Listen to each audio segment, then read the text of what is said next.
पे हुआ बलिदान, क्रूस पे हुआ बलिदान।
दया का बहता सागर, यीशु दया का बहता सागर, यीशु है दाता महान, यीशु है दाता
कृपा करना, हम हैं पापी नादान, हम हैं पापी नादान।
हरी चराइयों में मुझे स्नेह से चलाता वो है।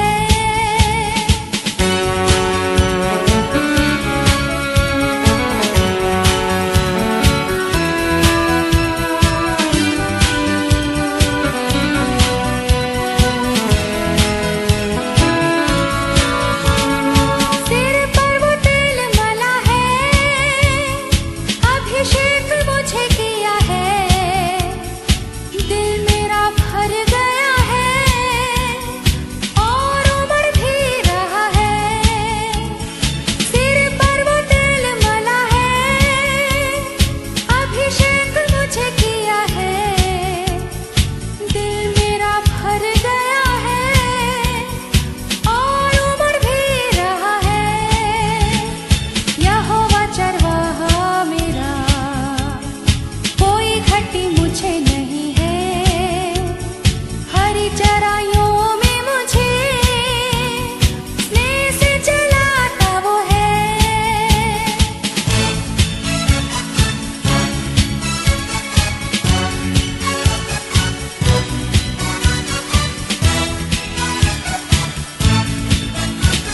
सर्वदा प्रभु घर में करूँगा निवास जो मैं, करुणा भलाई भी उसकी आनंदित मुझे करती है।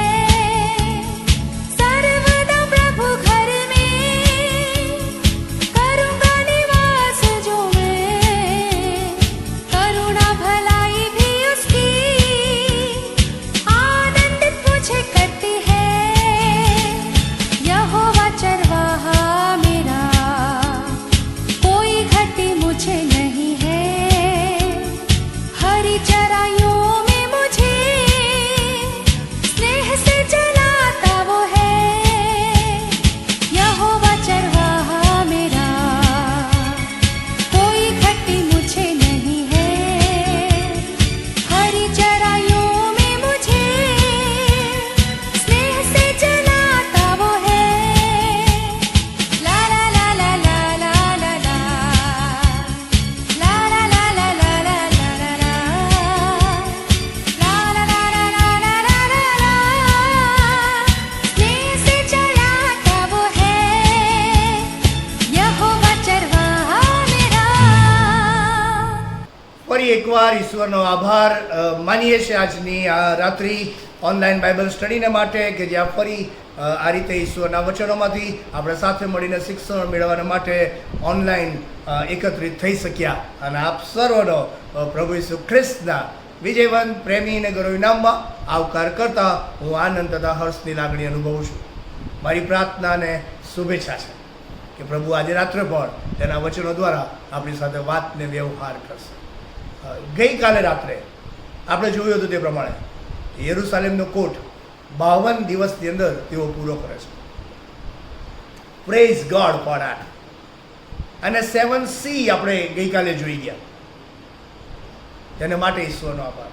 કોલિંગથી લઈને કમિટમેન્ટથી લઈને કમ્પ્લીશન સુધીના 7C આપણે જોયા.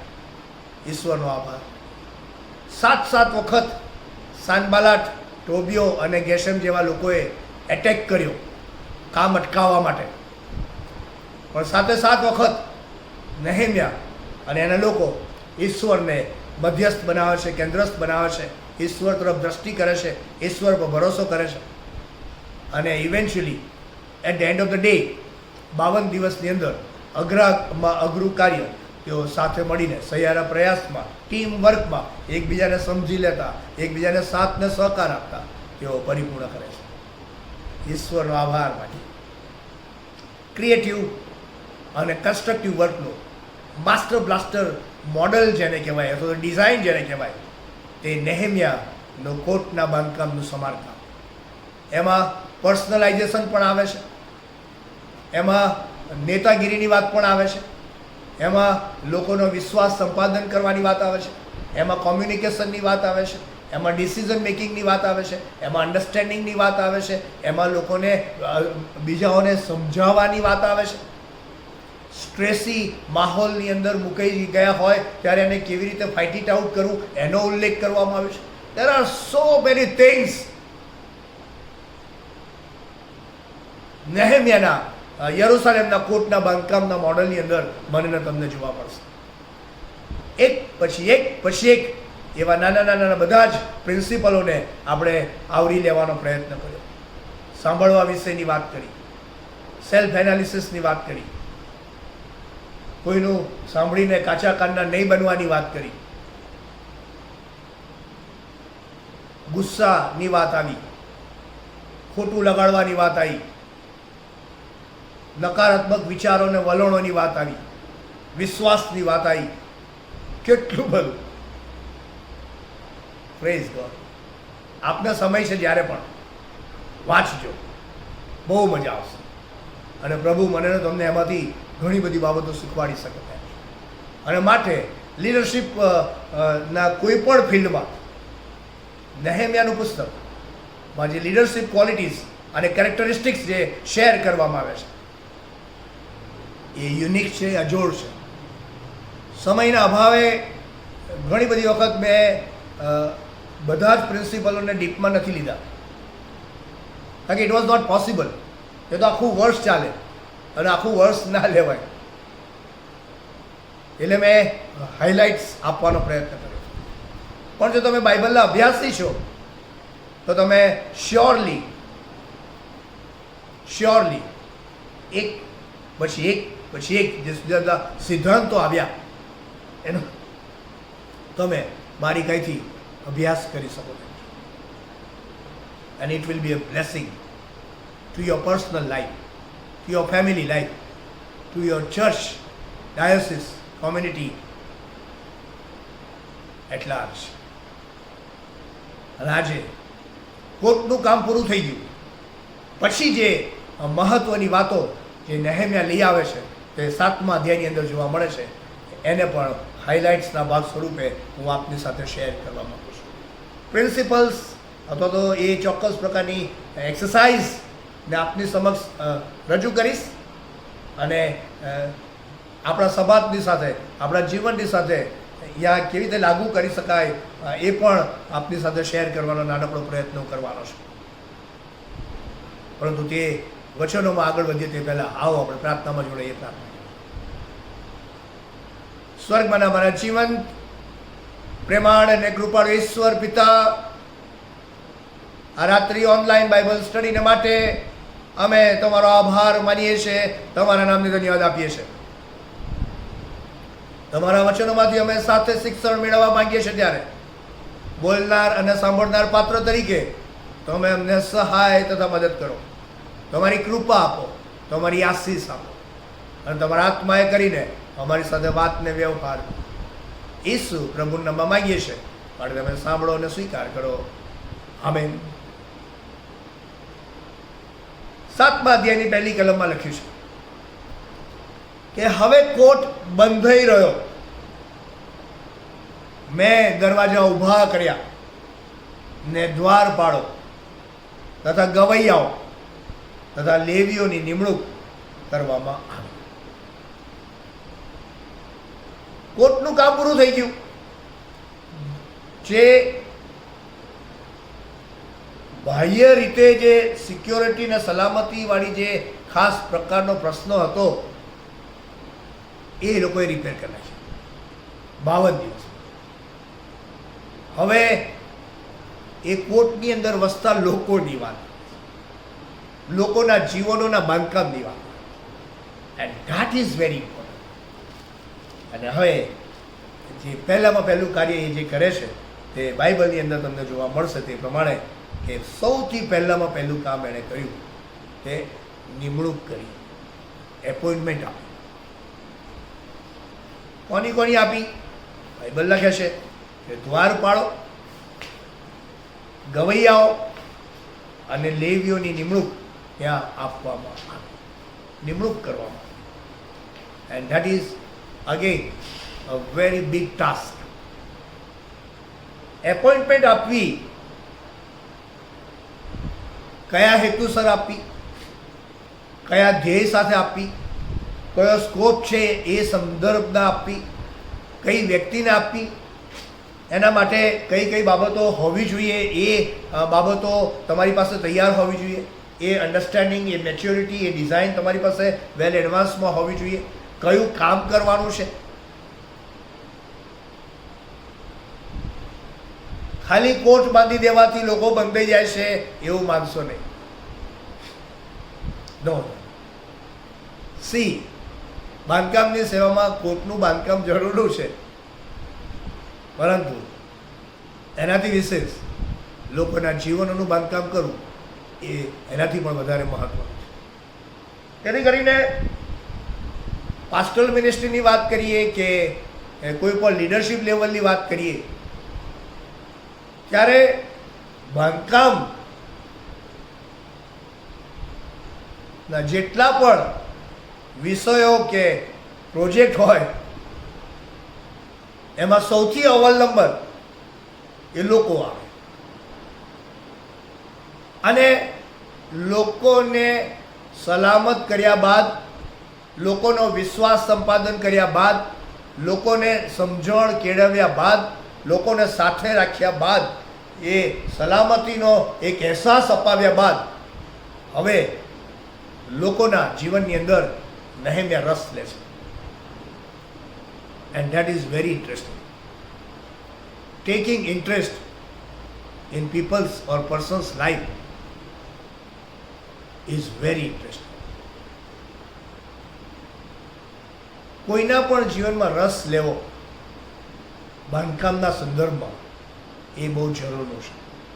અને અહીંયા નહેમ્યા કોટનું કામ પૂરું થઈ ગયા પછી લખ્યું છે તે પ્રમાણે કે નીડેડ રિક્વાયરમેન્ટ જે હતી લોકો માટે, હવે ગવાયોની વાત આવી, લેવીઓની વાત આવી, દ્વારપાળોની વાત આવી, યાજકોની વાત આવી. કારણ કે લોકોની સંભાળ રાખવી પડશે ને, લોકોને હિંમત આપવું પડશે, વચનમાંથી ખુલાસા આપવા પડશે, લોકોને તૈયાર કરવા પડશે, લોકોનો વિકાસ થાય એ માટેની ગાઈડલાઈન આપવી પડશે. દેર આર સો મેની થિંગ્સ. અને નહેમ્યા 7મા અધ્યાયની અંદર એ એક્સરસાઇઝ પર ભાર આપે છે. People are precious, people are on focus ના. એમના પ્રશ્નો, એમની દ્વિધા, એમની મુશ્કેલી, એમની મૂંઝવણ, એમના જે અટપટા જે ખાસ પ્રકારની પરિસ્થિતિના સંદર્ભ છે તે whatever it is, people are important. અને નહેમ્યા એના સંદર્ભની અંદર પહેલું જે ડિસિઝન લે છે તે એપોઇન્ટમેન્ટ આપવાનું. કોઈ પણ ક્ષેત્રની અંદર એપોઇન્ટમેન્ટ શબ્દ બહુ જ મહત્વનો છે, બહુ જ મહત્વનો છે. એપોઇન્ટમેન્ટ શબ્દ એ મારા તમારા બધાને માટે બહુ મહત્વનો વિષય બની જાય છે. કોની એપોઇન્ટમેન્ટ, ક્યાં, કયા કારણોસર, એ બધું તમને જોવા મળશે. ને એ બહુ મહત્વની વાત લખેલી છે. યોહાનની લખેલી સુવાર્તાના 15મા અધ્યાયની અંદર લખ્યું છે તે પ્રમાણે કે તમે મને પસંદ કર્યો નથી, પણ મેં તમને પસંદ કર્યા છે અને તમને નિમ્યા છે. I have appointed you, I have selected you and I have appointed you. પછી એનો પર્પઝ આપ્યો છે કે તમે જઈને ફળ આપો અને તમારા ફળ કાયમ રહે, જેથી તમે મારે નામે જે કંઈ પિતાની પાસે માગો તે તમને આપો. અપોઇન્ટમેન્ટ આપવામાં આવે છે. You are appointed by the almighty, કે જેથી કરીને તમે જઈને ફળ આપો. The purpose is clear. યોહાનની સુવાર્તા 15મો અધ્યાય 16મા વચનથી આગળ વાંચશો તો તમને આ ડિઝાઇન જોવા મળશે. અપોઇન્ટમેન્ટ સાચી વ્યક્તિની થાય. અગાઉ હું બોલી ગયો છું તે પ્રમાણે કે રાઈટ ટેબલ પર રાઈટ પર્સન હોય એ બહુ જરૂરનું છે.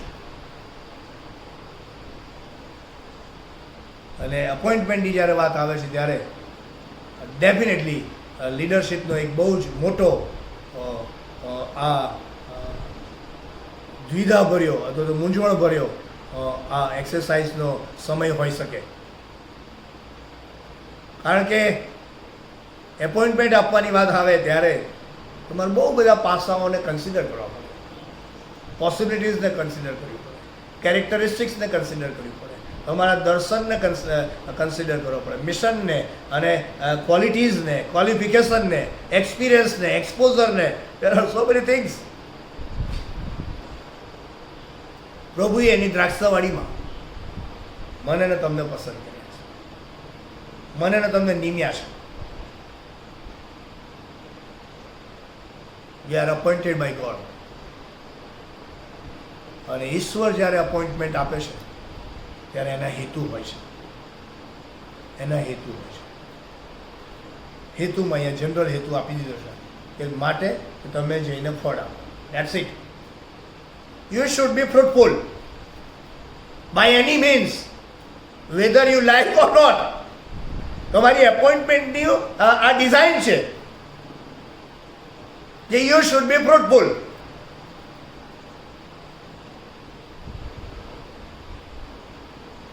અને આટલો મહત્વનો વિષય જો આપણે શેર કરતા હોઈએ તો મારા અને તમારા બધાના માટે એક બહુ મોટો પડકાર હોય છે.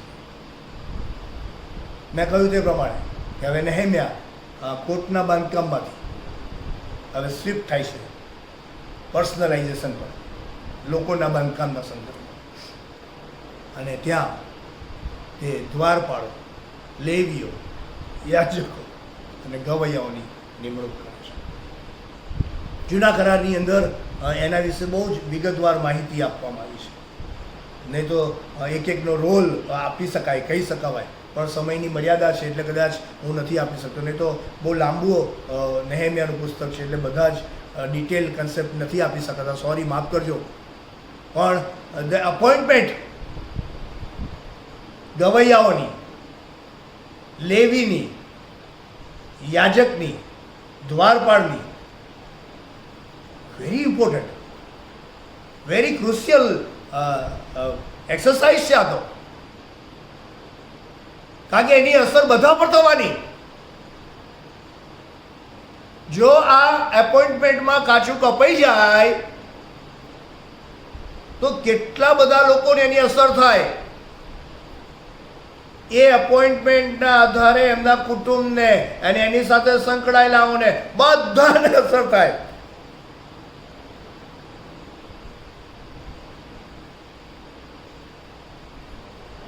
એટલે એ ડિસિઝન લોકોને સીધી રીતે સ્પર્શતું ડિસિઝન હતું.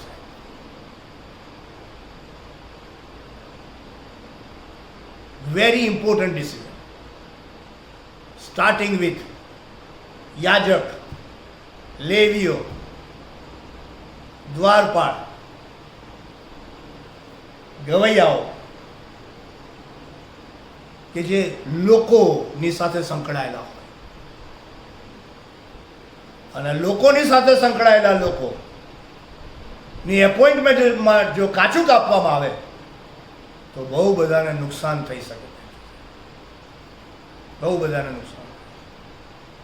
બાળકીય સેવાની વાત કરીએ તો બાળક સાહેબની એપોઇન્ટમેન્ટ થાય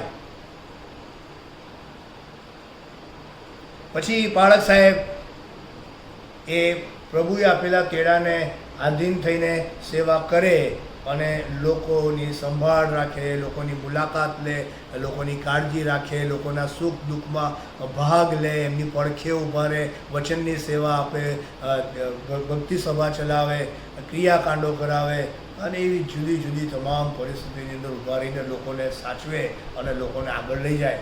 વાવ!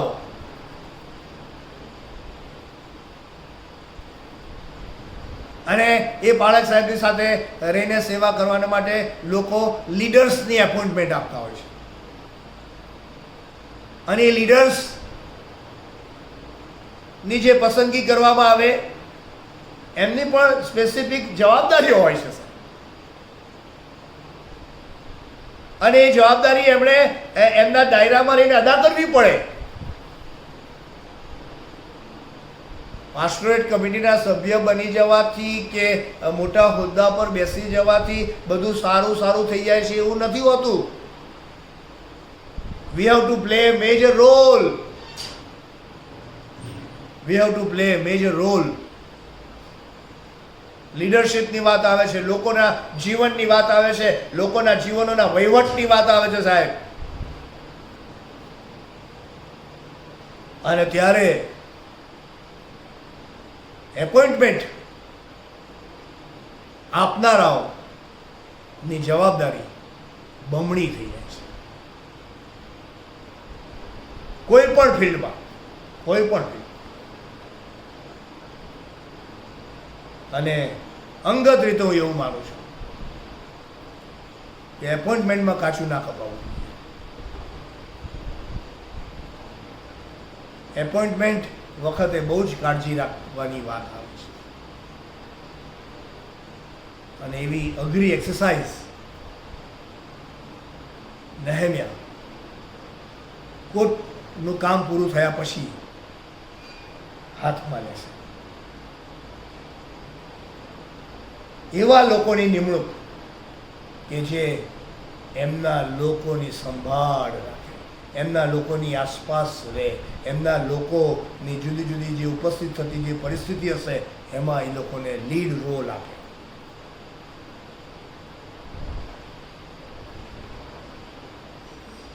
નેહેમિયાની વાત તો થઈ, આવો આપણે આપણી વાત પણ કરીએ. પ્રભુ ઈસુ ખ્રિસ્તે યોહાનની સુવાર્તામાં 15મા અધ્યાયના 16મા વચનથી લખ્યું છે તે પ્રમાણે કે એમણે મારી તમારી પસંદગી કરી છે અને એમણે તમને ને મને નિમ્યા છે. હી હેઝ અપોઇન્ટેડ અસ, કે જેથી કરીને હું અને તમે જઈને ફળ આપીએ. પૃથ્વી પરની જીવન યાત્રા જે ઈશ્વર તરફથી મળતી ભેટ છે, જે એના મહિમાને માટે મને ને તમને મળેલી છે, એ જીવન યાત્રામાં મારે ને તમારે એ ફળ આપનારા ગલાતી 5 અને 22ની અંદર એ પવિત્ર આત્માના ફળનો ઉલ્લેખ કરવામાં આવ્યો છે. એટલે મારી ને તમારી જવાબદારી બહુ વધી ગઈ છે.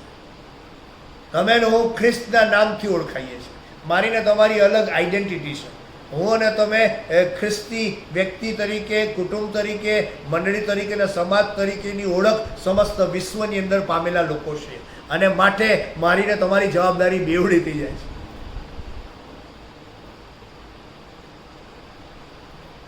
God has appointed us.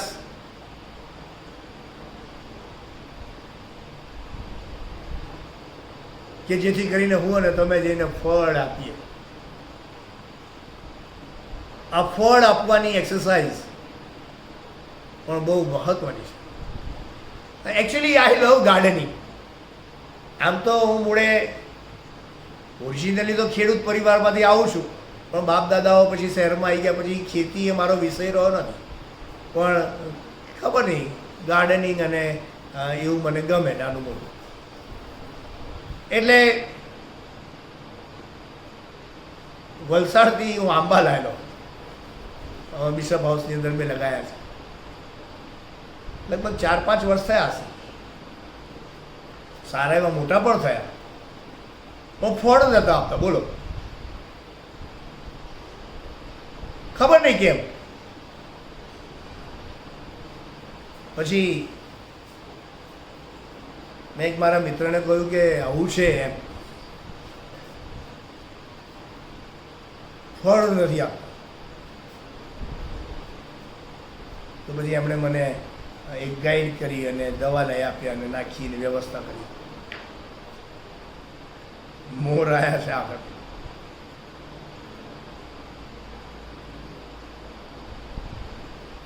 તમારી ને મારી એપોઇન્ટમેન્ટ ફળની સાથે સંકળાયેલી એપોઇન્ટમેન્ટ છે. સીધી લીટીની જવાબદારીમાં ફળ. જો નહીં તો નિષ્ફળતા. મેં તમને પસંદ કર્યા છે અને મેં તમને નિમ્યા છે.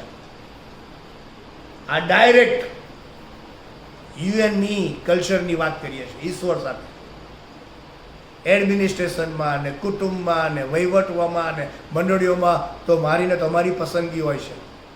ઘણી બધી વખત રાજ્ય કોર્પોરેશન લેવલે અને રાજ્ય લેવલે અને રાષ્ટ્ર લેવલે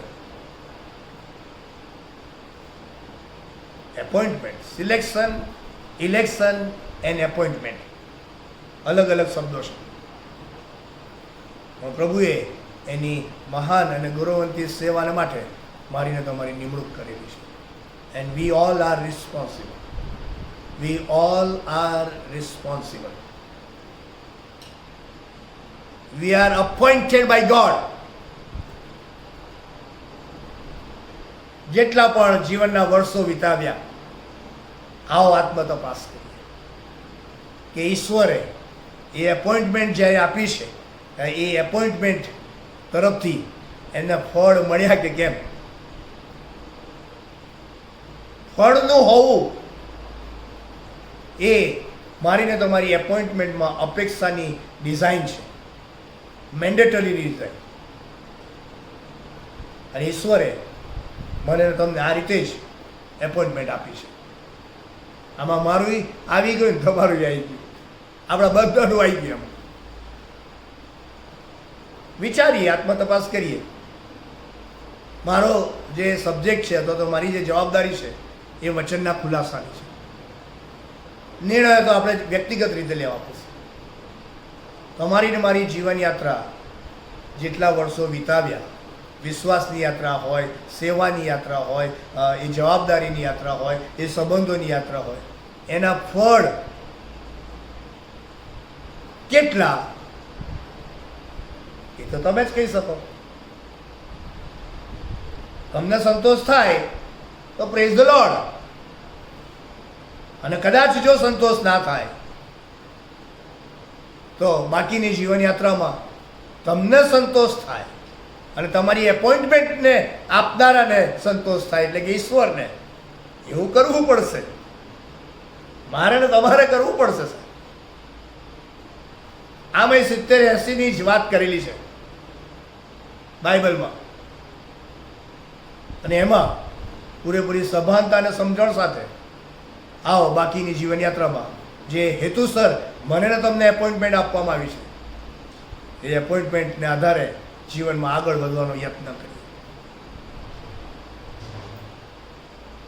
નેહેમ્યાએ કોટના બાંધકામ બાદ પહેલું કાર્ય, સિરિયસ બિઝનેસ જેને કહેવાય, એ એપોઇન્ટિંગ ધ પીપલ.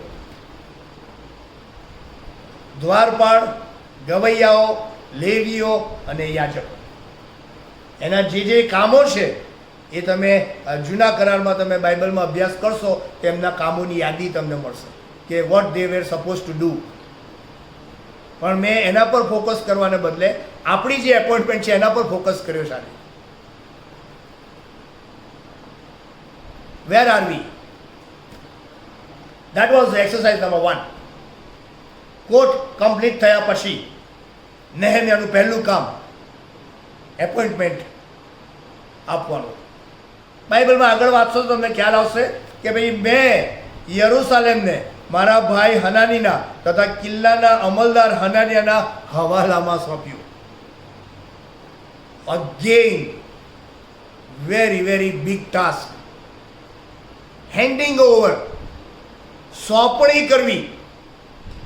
મારું જે હતું મારા કબજામાં, જેની નેતાગીરી મારી હતી, જેનું સંચાલન હું કરતો હતો, મારા એક અવાજે લોકો મને ફોલો કરતા હતા, એ જે કલ્ચર હતું અથવા તો એ જે સમય હતો અથવા તો એ જે પર્ટિક્યુલર બેકગ્રાઉન્ડ હતું, એ કોન્ટેક્સની અંદર કોર્ટનું કામ પૂરું થઈ ગયા પછી નેહેમ્યા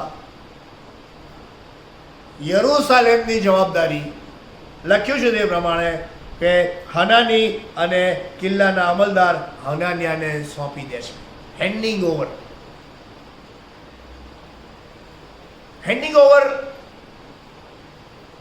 એક્સરસાઇઝ એ વિકાસની યાત્રાનું બહુ ગજબનું ફેક્ટર છે. જો તમે હેન્ડ ઓવર નહીં કરો ને તો કદી વૃદ્ધિ ને વિકાસ નહીં પવાય. Handing over.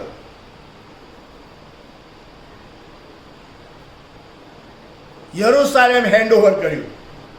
કોઈ કરે હેન્ડ ઓવર કરવાનું?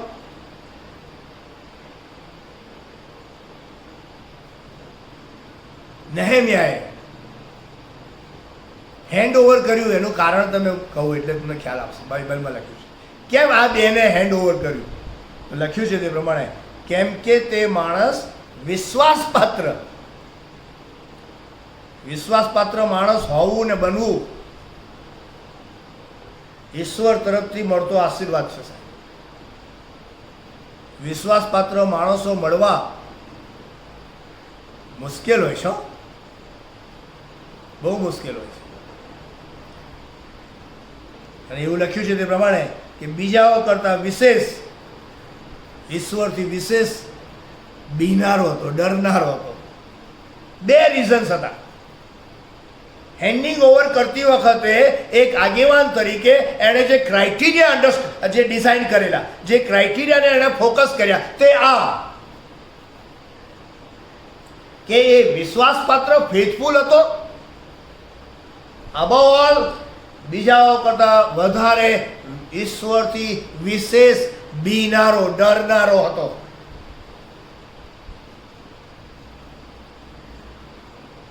એવા વિશેષ પ્રકારના ગુણ લક્ષણોને ધરાવનાર, એવી અજોડ લાક્ષણિકતાને ધરાવનાર પાત્રની આઈડેન્ટિફિકેશન કરીને યરુશાલેમને હેન્ડ ઓવર કરવું બહુ મોટી જવાબદારી. પોતાનું જે છે એ આપી દેવું બહુ મુશ્કેલ.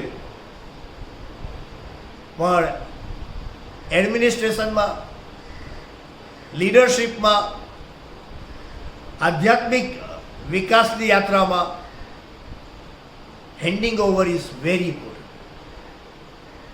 ઘણી બધી વખત ઘણા બધા લોકો પકડી રાખે છે.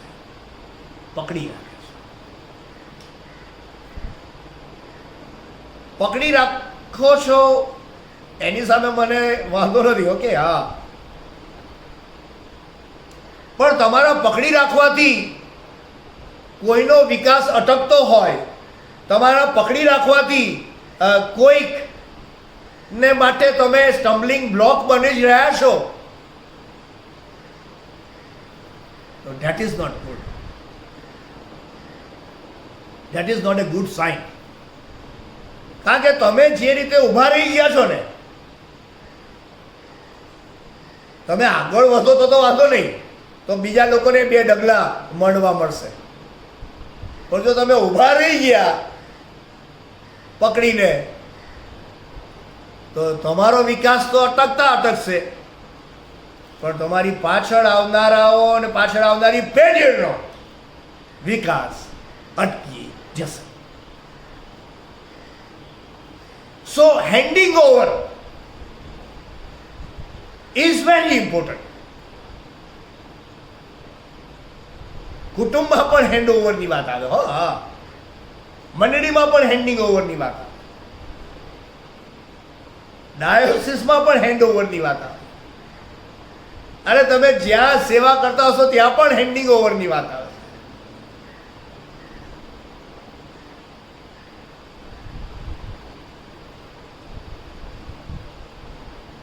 આ હેન્ડિંગ ઓવર એક્સરસાઇઝ એ મેચ્યોર એક્સરસાઇઝ છે.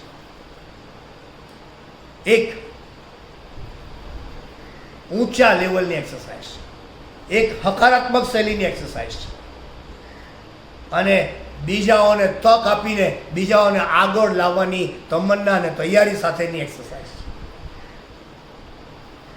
અને એ એક્સરસાઇઝની અંદર તે એવા પાત્રોની વરણી કરે છે કે જેઓ વિશ્વાસુ હોય, વિશ્વાસપાત્ર હોય અને ઈશ્વરથી વિશેષ ડરનારા હોય.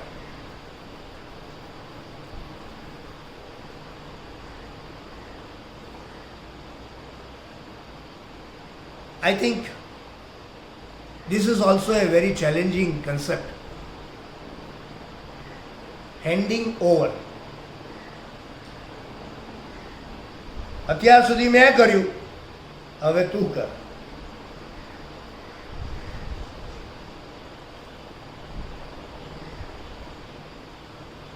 અને આ વલણ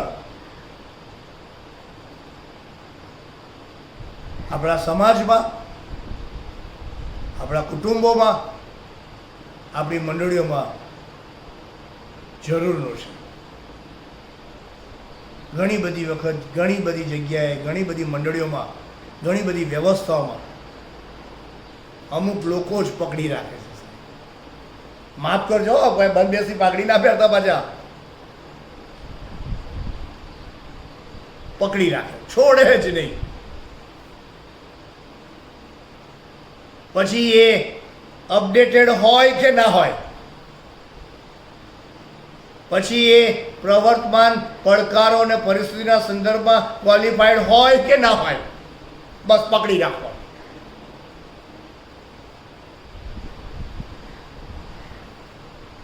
તમને આનંદ મળશે, હા, પકડી રાખવાનો, પણ તમારા આનંદમાં કેટલા બધા લોકોનો વિકાસ રૂંધાઈ શકે તેમ છે. બીજાને તક નહીં મળે, નવી લીડરશિપ તૈયાર નહીં થાય, અને જ્યારે તમે જશો ત્યારે કેઓટિક કન્ડિશન સર્જાઈ જશે. કેઓટિક કન્ડિશન સર્જાઈ જશે.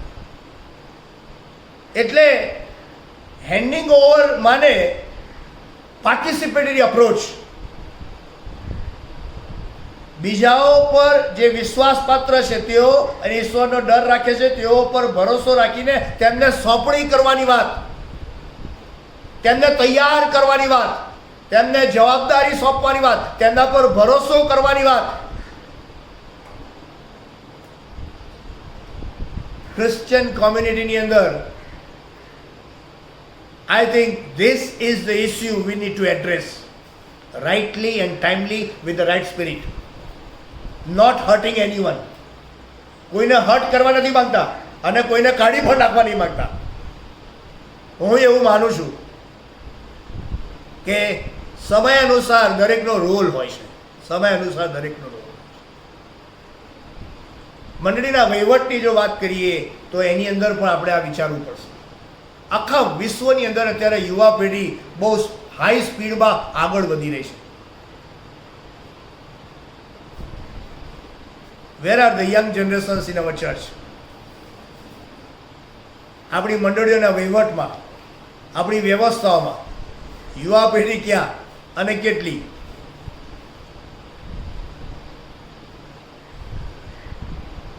It is a challenge before us.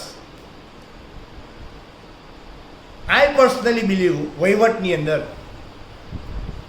કે 3 પેઢીનો સમન્વય હોય એ બહુ જરૂરી છે.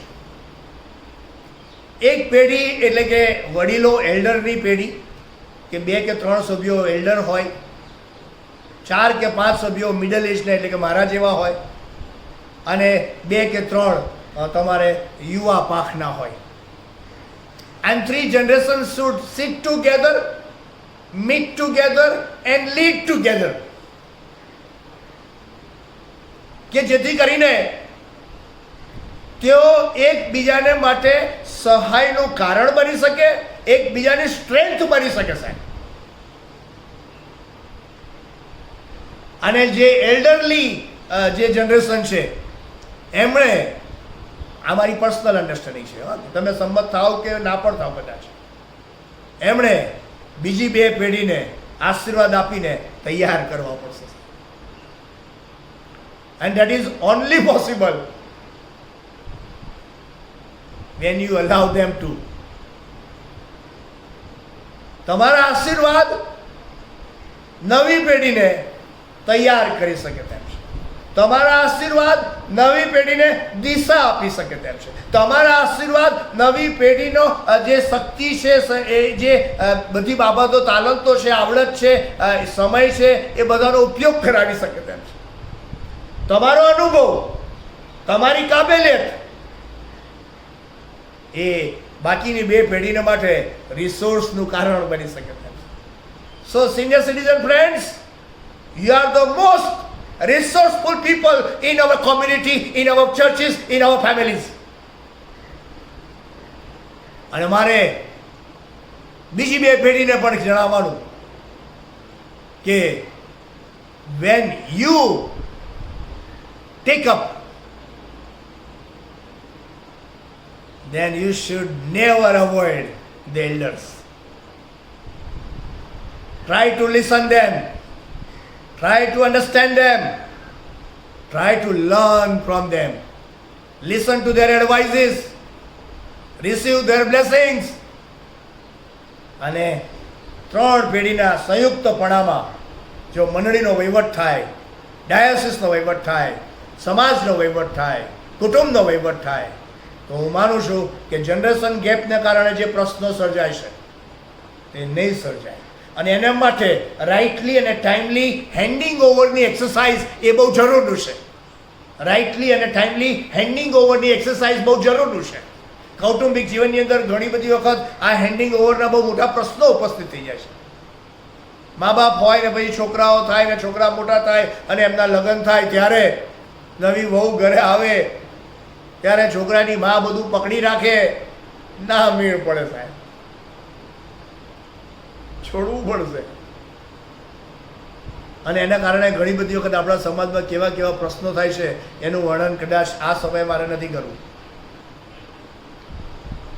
I just want to focus કે નેહેમિયાએ immediately after the completion of the mission work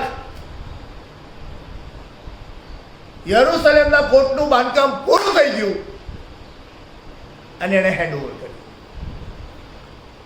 ધાર્યું હોતે તો પકડી રાખતે, પણ જે વિશ્વાસપાત્ર ઈશ્વરનો વિશેષ ડર રાખનારો એને હેન્ડ ઓવર સોંપી દીધું.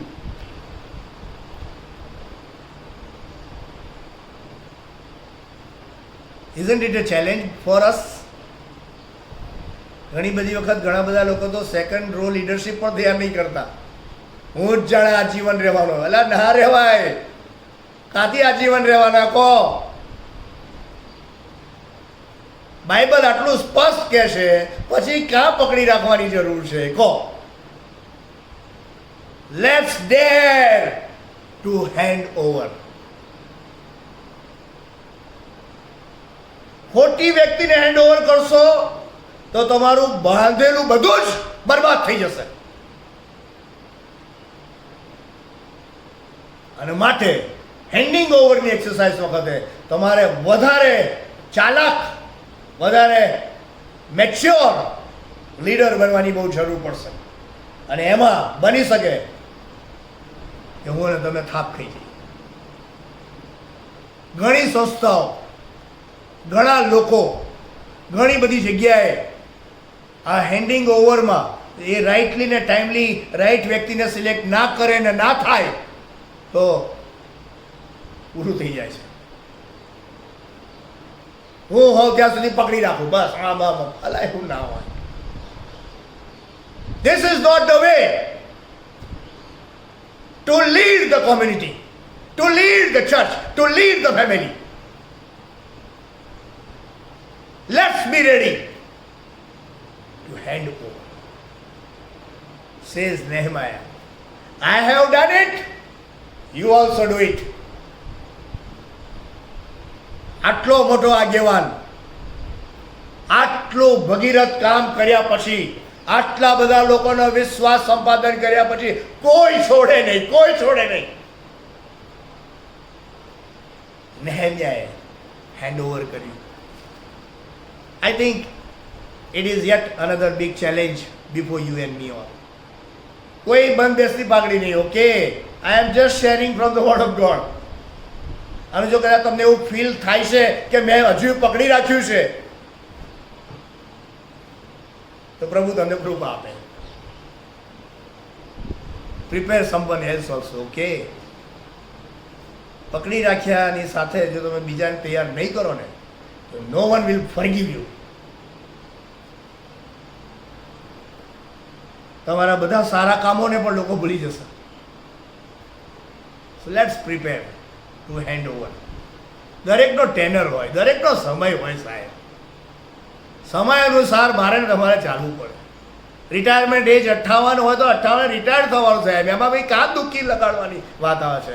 60 હોય તો 60 રિટાયર થવાનું, 65 હોય તો 65 રિટાયર થવાનું.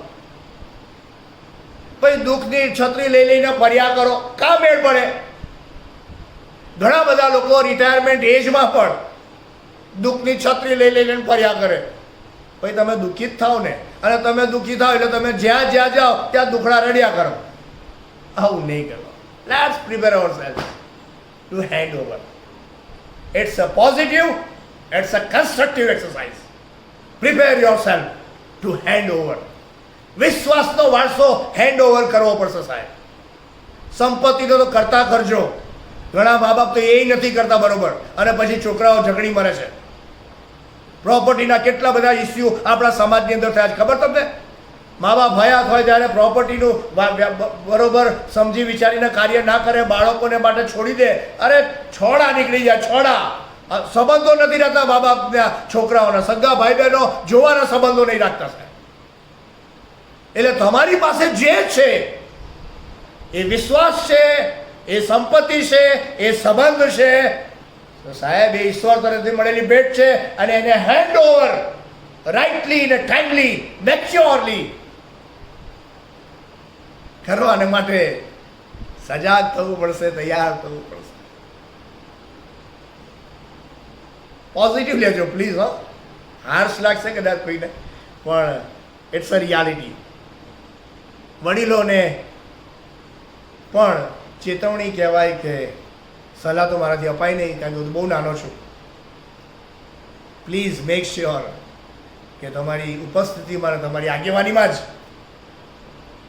તમે આવા મહત્વના નિર્ણયો લો છો.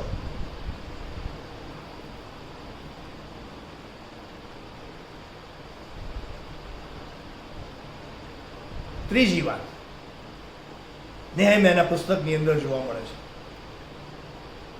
ચોથી કલમની અંદર 7મા અધ્યાયની, કે નગર વિસ્તીર્ણ તથા મોટું હતું, પણ એમાં લોક થોડા હતા અને ઘરો હજુ બંધાયા નહોતા. કારણ કે કોટ બાંધેલો ન હતો. કોટ બાંધ્યા પછી એ નગર તો બહુ મોટું હતું, પણ એમાં લોક થોડા હતા અને ઘરો હજુ બંધાયા નહોતા.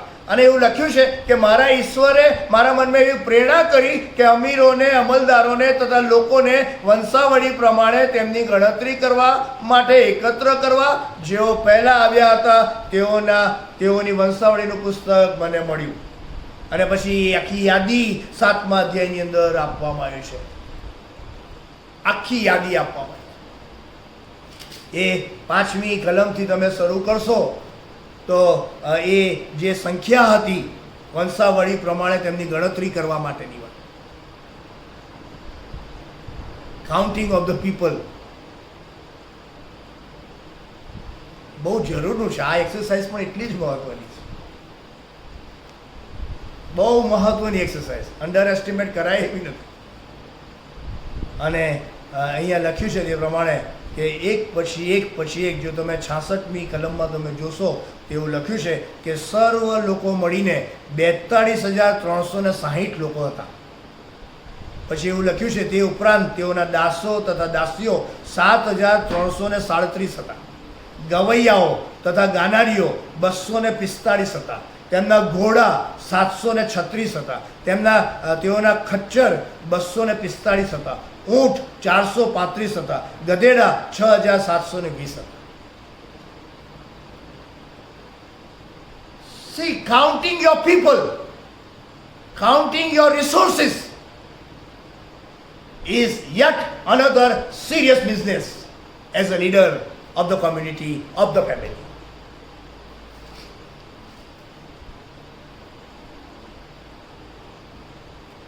આખી લિસ્ટ આપ્યું છે, વાંચજો તમને ખબર પડશે. એ લેવીઓનું, યાજકોનું અને એ ગાવૈયાનું ને આખું લિસ્ટ. 12 સરસુબાઓ જેવા હેડ જેવા કહેવાતા હતા, એમની આગેવાનીમાં જે લોકો અહીંયા આવ્યા યરુશલેમની અંદર, એનું લિસ્ટ તૈયાર કરવામાં આવ્યું 7મા અધ્યાયની અંદર. 42,360 વત્તા 7,337. આ મારા આંકડા નથી, બાઇબલની અંદર 7મા અધ્યાયની 66મી કલમથી આગળ લખવામાં આવ્યા છે. કારણ કે હવે બાંધવાનું છે ને, અને બાંધકામનું કાર્ય કરનારાઓએ પોતાની પાસે કેટલા લોકો છે, કેટલા રિસોર્સિસ છે, એની પૂરેપૂરી માહિતી હોવી જ જોઈએ સાહેબ.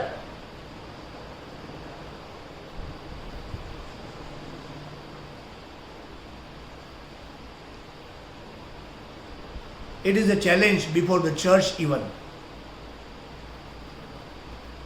બાળક સાહેબને માટે એક પડકાર છે, એરિયા ડીનને માટે એક પડકાર છે, બિશપને માટે એક પડકાર છે કે તમારા ચર્ચની અંદર કેટલા લોકો છે, કેટલા કુટુંબ છે, કેટલા વડીલો છે, કેટલા બહેનો છે, કેટલી જુવાન દીકરા દીકરીઓ છે, કેટલા બાળકો છે, કેટલા ખેડૂતો છે, કેટલા નિષ્ક્રિય છે, સિંગલ પેરેન્ટ્સ કેટલા છે, બ્રોકન ફેમિલીઝ કેટલા છે, એન્જિનિયર્સ કેટલા છે, માસ્ટર ડિગ્રી ધરાવનારા કેટલા છે, ડોક્ટર્સ કેટલા છે, એડવોકેટ્સ કેટલા છે, લેબરર્સ કેટલા છે, ફાર્મર્સ કેટલા છે. સાહેબ, જો હું અને તમે આવો એનાલિટિકલ અભ્યાસ નહીં કરીએ ને તો બહુ મુશ્કેલી થશે, બહુ મુશ્કેલી.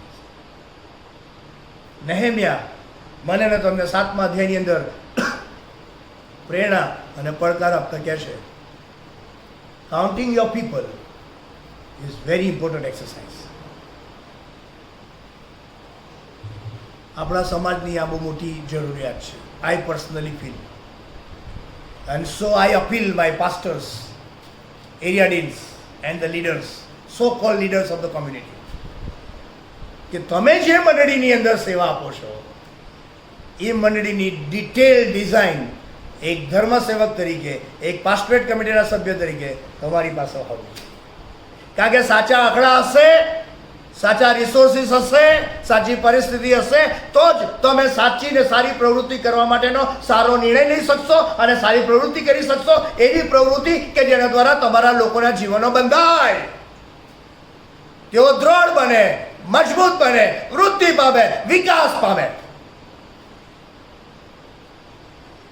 Your counting will help you to take the right decision.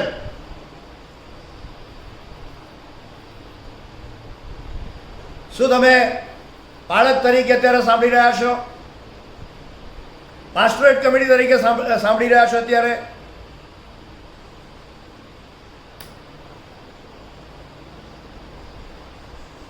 I think it's a challenge before the leadership of the church today.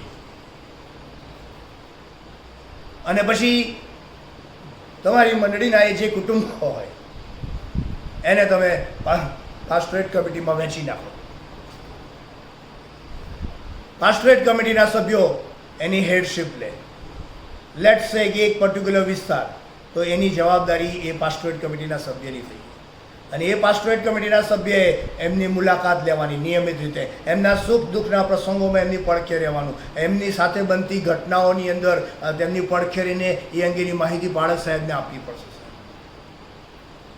Ward wise મંડળીને વહેંચવી પડશે કે જેથી કરીને મારા અને તમારા કુટુંબોની સારી રીતે સંભાળ લેવાય. પાસ્ટોરેટ કમિટી ફક્ત નાણાંનો વહીવટ કરવા માટે નથી, જીવનનો વહીવટ કરવા માટે છે. પછી એ મહિલા સંગત હોય, ક્વાયર હોય, યુથ હોય, સિનિયર સિટીઝન બોર્ડ હોય. We are all called to build people. અને તમારી ને મારી તમામ પ્રવૃત્તિઓ આખરે અને ઇવેન્ચ્યુઅલી લોકોને બાંધનારી જ હોવી જોઈએ.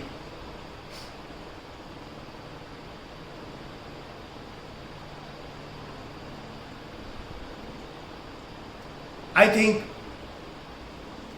this is the great challenge before us. બાળક સાહેબના સિરે બહુ મોટી જવાબદારી છે, પાસ્ટોરેટ કમિટીના સિરે બહુ મોટી જવાબદારી. ઘણી બધી વખત ઘણી બધી જગ્યાએ સાચા આંકડા નથી મળતા. કોઈ બ્લેમ નહીં, પણ રિયાલિટી આઈ એમ ટેલિંગ, ઉચ્ચક આંકડા મળે, ઉચ્ચક. આટલા હશે, આટલા હશે.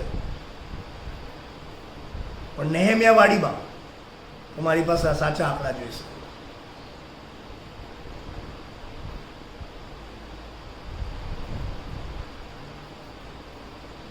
તમારી મંડળીમાં કેટલા કુટુંબો પરદેશમાં વસે છે આંકડા તમારી પાસે?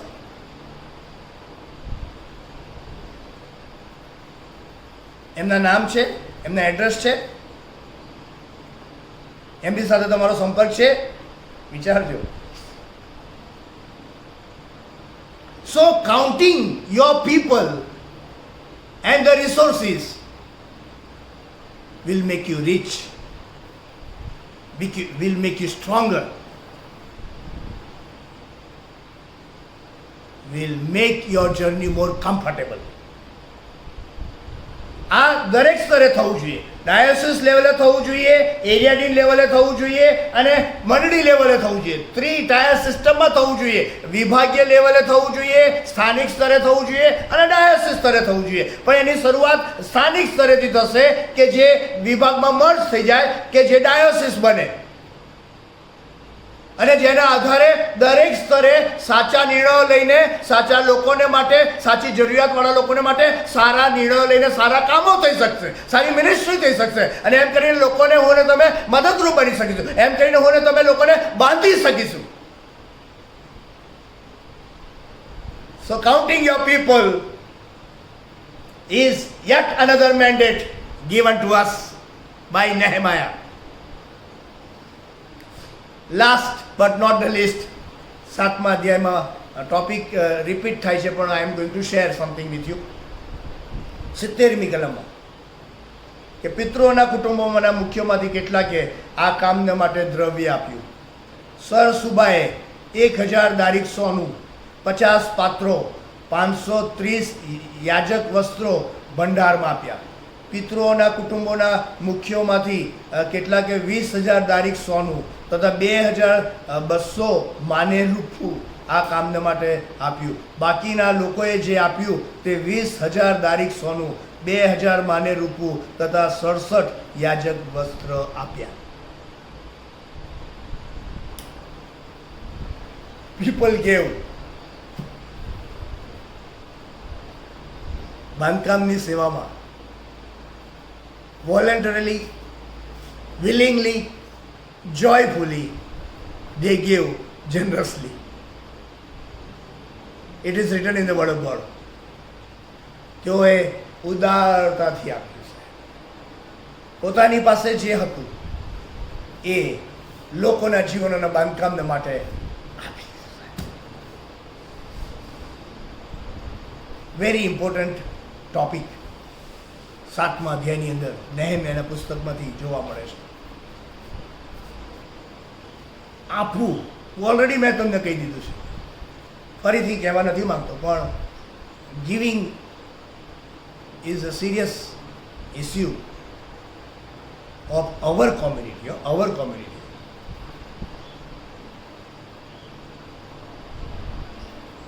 સળગતો સવાલ છે. અને આપ્યા પછી ઘણા બધાના વલણો તમે જોયા હશે કદાચ.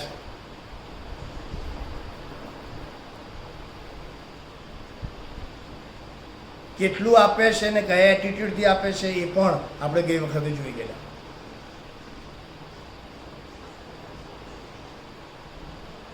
કયા ઈરાદાથી આપવું એ પણ એટલું જ મહત્વનું છે ગિવિંગમાં. Here they all give generously. Yet another sensitive matter of the leadership. કારણ કે લોકોના જીવનોના બાંધકામની વાત આવે એટલે પૈસાની વાત આવે છે. Don't misunderstand me here. પૈસા વગર તો ડબલું પણ નથી ભરાતું. અને હું તો એવું પણ વિચારતો થયો છું કે પૈસા વગર તો હવે સારા સારા વિચારો પણ અટકી જાય છે. વાત તદ્દન સાચી છે. અને આપણા સમાજના ઘણા બધા લોકો આ પૈસા શબ્દની સાથે જુદા જુદા પ્રકારના વ્યૂઝ, મતાંતરો ધરાવે છે સાહેબ. એવું નથી કે આપણા સમાજમાં પૈસા નથી સાહેબ.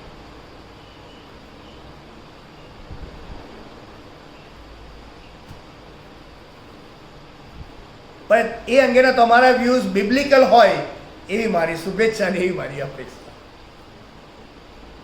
આપવા અંગેના તમારા વિચારો તમારો પ્રભુ અને તમારી મંડળીને ફોકસમાં હોય. That is my prayer. Last time મેં તમને જણાવેલું કે છેલ્લા 10 વર્ષમાં તમે તમારી મંડળીમાં જે દાન આપ્યું છે એના આંકડા તમે તપાસજો અને અત્યારે તમારું જે સ્ટેટસ છે એને તમે તપાસજો અને તમે શું આપો છો, પછી તમે જે નિર્ણય લો તે સાચો.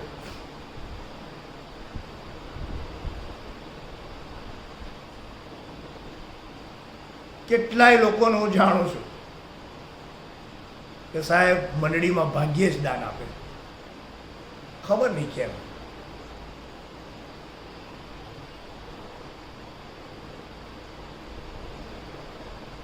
ઘણા લોકોને એવી દલીલો કરતા હું સાંભળું છું, ઈશ્વરે કહ્યું છે કે તારો ડાબો આપે એ જમણો ના જાણે, જમણો આપે એ ડાબો ના જાણે. બિબલિકલ.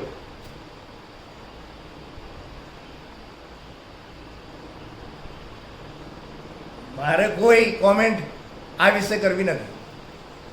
યુ આર ધ બેસ્ટ જજ. જે મંડળીના તમે સભ્ય છો, જેમાં તમારી આખી જિંદગી અને જિંદગીના તમામ પ્રસંગો જે મંડળીની સાથે તમે સંકળાયેલા છો, જે મંડળીના લોકો સાથે સંકળાયેલા છો, અને એમાં જો તમે ના આપો સાહેબ, તો it is a serious question mark of our faith and hour spiritual journey. મંડળી એ કોઈ વ્યક્તિની નથી, મંડળી એ ઈશ્વરની છે. અને ઈશ્વરની મંડળીના બાંધકામમાં મંડળી એટલે બિલ્ડિંગ નહીં, મંડળી એટલે લોકો, અને એ લોકોના બાંધકામમાં મારે તમારે આપવું પડશે. આપો એવું નથી કહેતો કે આ you decide what is your stand. I don't know. તમારી પાસે દલીલો કરવાના ઘણા બધા કારણો હોઈ શકે છે, તમારા અનુભવો કદાચ જુદા જ હોઈ શકે. I can understand.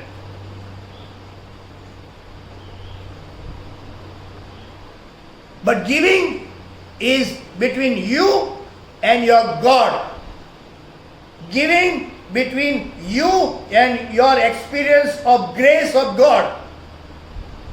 આપવું એમાં ફક્ત તમે અને તમારો પ્રભુ જ વચ્ચે આવે છે સાહેબ. આપવું એટલે તમે અને તમારા પ્રભુની કૃપાનો તમને જે અનુભવ થયો છે એ જ વચ્ચે આવે, બીજું કોઈ નહીં.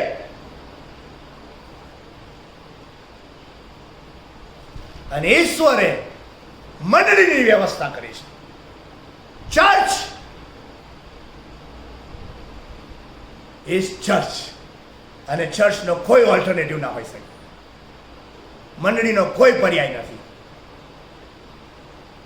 ઈશ્વર રચિત, ઈશ્વર નિર્મિત આ વ્યવસ્થા છે, અને એ વ્યવસ્થાને માન આપવું એ આપણી સ્પિરિચ્યુઅલિટીની સાથે સંકળાયેલું એક મહાન કૃત્ય હોઈ શકે, એક મહાન જવાબદારી હોઈ શકે. આ 4 બેઝિક મહત્વની વાતો જે આજે મેં તમને કહી પ્રભુના વચનોમાંથી, એ સમજવાને માટે પહેલી વાત એ નિમણૂક એટલે કે એપોઇન્ટમેન્ટની વાત કરવામાં આવી, બીજી વાત હેન્ડિંગ ઓવરની વાત કરવામાં આવી, ત્રીજી વાત કાઉન્ટિંગની વાત કરવામાં આવી, ચોથી વાત ગિવિંગની વાત કરવામાં આવી. You may differ. I cannot force anything. I am just trying to share from the word of God. But your understanding should be based on the Bible. પ્રભુ મને અને તમને, આપણ સર્વને આ બધી વાતો સમજવાને માટે અને સ્વીકારવાને માટે સહાય તથા મદદ કરે. આવો આપણે પ્રાર્થનામાં જોડાઈએ. સ્વર્ગમાં અમારા જીવંત, પ્રેમાળ અને કૃપાળુ ઈશ્વર પિતા, બાંધકામના સેવા કાર્યની અંદર જોડાયેલા પાત્રો તરીકે જે રીતે તમે અમને પસંદ કર્યા અને નિમણૂક આપી છે કે જેથી કરીને અમે ફળ આપી શકીએ, એ જ સમજણ સાથે પ્રભુ આ નેહેમ્યાએ બાંધકામની કોર્ટની કાર્યવાહી પૂરી કર્યા પછી જે મહત્ત્વના 4 પગથિયા ભરે છે, જે શિક્ષણ અમે હાંસલ કર્યું તમારા વચનોના પ્રકાશમાં, અને તમે જે અમને એપોઇન્ટમેન્ટ આપી છે તેના સંદર્ભમાં આત્મતપાસ કરવાને માટે તમે આમ પ્રત્યેકને તમારી કૃપા આપો, તમારી સહાય આપો, એવી અમારી પ્રાર્થના છે. હવે પછીના સમયમાં પણ તમારી આશીષ અમને આપજો. ઈસુ પ્રભુના નામમાં માંગીએ છીએ, માટે તમે સાંભળો અને સ્વીકાર કરો. આમેન. હવે આપણા તારનાર પ્રભુ ઈસુ ખ્રિસ્તની કૃપા, ઈશ્વર પિતાનો પ્રેમ અને પ્રભુ પવિત્ર આત્માની સંગત આ પણ પ્રત્યેકની સાથે, તેના વાલા સર્વ લોકની સાથે હમણાંથી સદા સર્વકાળ સુધી હોજો. આમેન. Thank you friends and good night.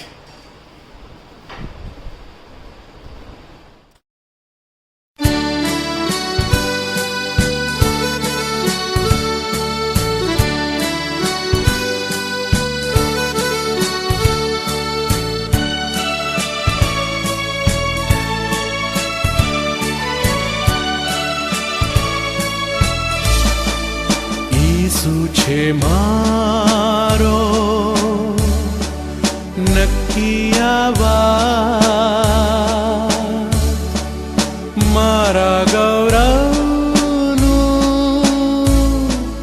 બ્યાનું સાક્ષાત, મુક્તિને માટે ખંડ્યો અને ફરી જન્માવ્યો, ધોયો મને. એ જ મારી વાર્તા, એ જ મારું ગીત,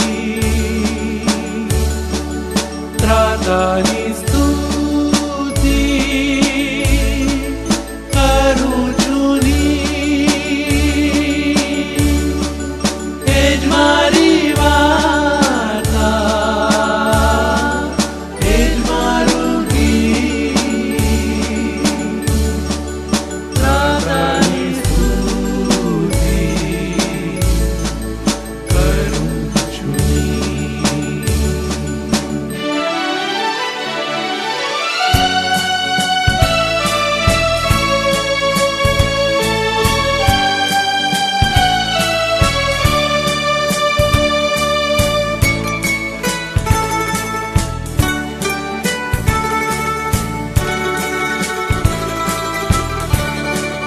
પૂરી આધીનતા,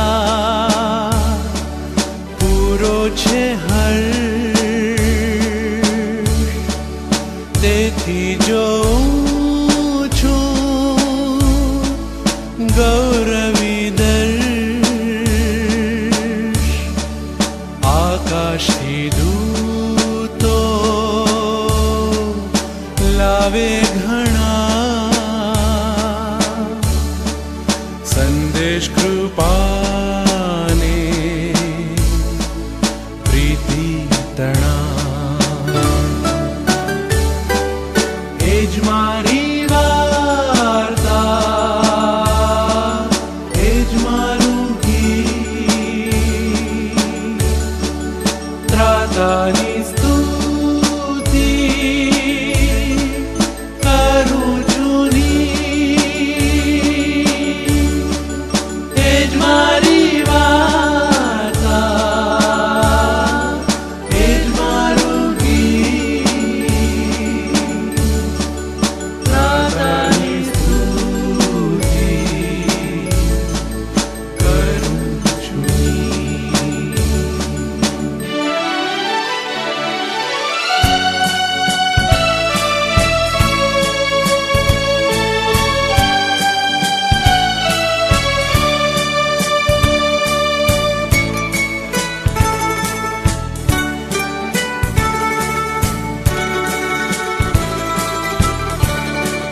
પૂરી આધીનતા, પૂરો આરામ, ત્રાતામાં સુખી ને ધન્યવાદ. જોતાને જપતા નજર આસમાન, દેવગુણથી ભરપૂર સ્નેહબંધીવાન. એ જ મારી વાર્તા, એ જ મારું ગીત, ત્રાતાની